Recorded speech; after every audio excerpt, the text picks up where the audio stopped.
വിമത ശബ്ദങ്ങൾ ഉന്നയിക്കുന്ന ആളുകൾ, വിയോജിപ്പുകൾ ഉന്നയിക്കുന്ന ആളുകൾ, അവരെ പതുക്കെ അവിടെ നിന്ന് ഇവിടുന്നൊക്കെ അറസ്റ്റ് ചെയ്യും. ആദ്യം അങ്ങനെ അറസ്റ്റ് ചെയ്യുക ആരെയാണെന്ന് വെച്ചിട്ടുണ്ടെങ്കിൽ മുസ്ലിം ചെറുപ്പക്കാരെയാണ് അറസ്റ്റ് ചെയ്യുക. കാര്യം എന്ന് വെച്ചിട്ടുണ്ടെങ്കിൽ അതിനെതിരെ വലിയ തോതിൽ എതിർപ്പ് വരില്ല. ഇനി വല്ലവരും എതിർത്താൽ തന്നെ അവൻ ഒറ്റപ്പെടുന്ന അവസ്ഥ വരും.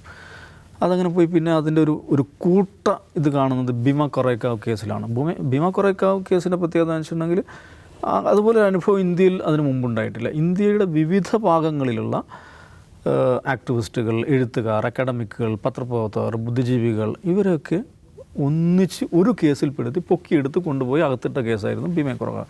അപ്പോൾ അതേക്കുറിച്ച് അതിൽ വിചിത്രമായ കാര്യം എന്ന് വെച്ചിട്ടുണ്ടെങ്കിൽ അത് നരേന്ദ്രമോദിയെ കൊല്ലാൻ വേണ്ടിയിട്ട് ഇവർ കൺസ്പയർ ചെയ്തു. നമുക്ക് കൺസ്പയർ ചെയ്ത അതിൻ്റെ ഡോക്യുമെൻ്റ് ഇവരുടെ ഇതിൽ നിന്ന് കിട്ടി, ലാപ്ടോപ്പിൽ നിന്ന് കിട്ടിയെന്നായിരുന്നല്ലോ ചാർജ്. അപ്പോൾ ആ ഡോക്യുമെൻ്റ് തന്നെ ഫോർജ്ഡാണ്, വ്യാജമായി ഉപയോഗിച്ച് മാൾവെയർ ഉപയോഗിച്ച് ഇവരുടെ സിസ്റ്റത്തിൽ ഇൻജക്റ്റ് ചെയ്തതാണ് എന്ന് അമേരിക്കയിലൊരു ഫോറൻസിക് ലാബ് കണ്ടെത്തുന്നുണ്ട്.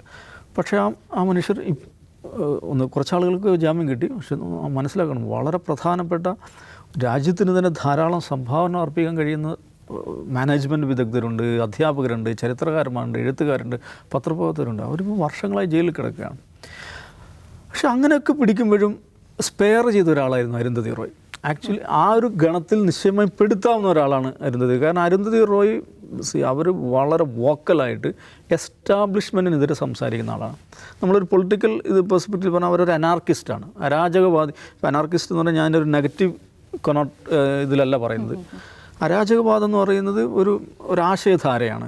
എസ്റ്റാബ്ലിഷ്മെൻറ്റിനെതിരെ അല്ലെങ്കിൽ സ്റ്റേറ്റിനെതിരെ അല്ലെങ്കിൽ സ്റ്റേറ്റിൻ്റെ അമിതാധികാര പ്രവണതകൾക്കെതിരെയൊക്കെ സംസാരിച്ചുകൊണ്ടിരിക്കുന്ന അല്പം കൂടി ലൂസായ ഒരു സാമൂഹിക സംവിധാനത്തിന് വേണ്ടി പ്രവർത്തിക്കുന്ന ആളുകൾ. ആ നിലക്കുള്ള ലോകത്ത് തന്നെ അറിയപ്പെട്ടുള്ള ഒരു അനാർക്കിസ്റ്റ് ഇൻ്റലക്ച്വലാണ് അരുന്ധതി റോയ്. അപ്പോൾ ഈ ഭീമ കൊറേക്കാവ് പോലെയുള്ള കേസുകളിലൊക്കെ എളുപ്പത്തിൽ പെടുത്താവുന്ന ആ ഗണത്തിൽപ്പെട്ട ഒരാളാണ്. പക്ഷേ അവരെ ഇങ്ങനെ ഒരിക്കലും കേസിൽ പെടുത്തിയിട്ടുണ്ടായിരുന്നില്ല. അവരെ പോലീസോ EDയോ അല്ലെങ്കിൽ വേറെ ഏതെങ്കിലും ഏജൻസികളോ വിളിച്ച് അന്വേഷിക്കുകയോ ഗ്രില്ല് ചെയ്യുകയോ ചെയ്യുന്നതൊന്നും നമ്മൾ കണ്ടില്ല. അതെന്താണെന്ന് വെച്ചിട്ടുണ്ടെങ്കിൽ അരുന്ധതി റോയുടെ ഒരു ബ്രാൻഡ് അല്പം കൂടെ വ്യത്യസ്തമാണ്. അവരൊരു ഇന്ത്യക്കപ്പുറം വളർന്നിട്ടുള്ള ഒരു എഴുത്തുകാരിയാണ്.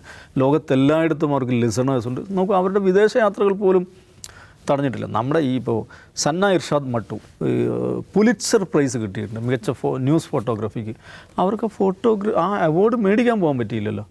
കാശ്മീർ എന്നുള്ള ഒരു യുവ ജേർണലിസ്റ്റാണ് അവർക്ക് ആ നിലക്ക് യാത്രാ വിലക്കുകൾ വരാണ്. ഇവർ യാത്രാ വിലക്കുകളൊന്നുമില്ല. അവരുടെ ഇൻ്റർനാഷണൽ ബ്രാൻഡ് വെച്ചിട്ടാണ്. അപ്പോൾ ഇപ്പോൾ എനിക്ക് തോന്നുന്നത് അതും കൂടെ ഒന്ന് ടെസ്റ്റ് ചെയ്തേക്കാം.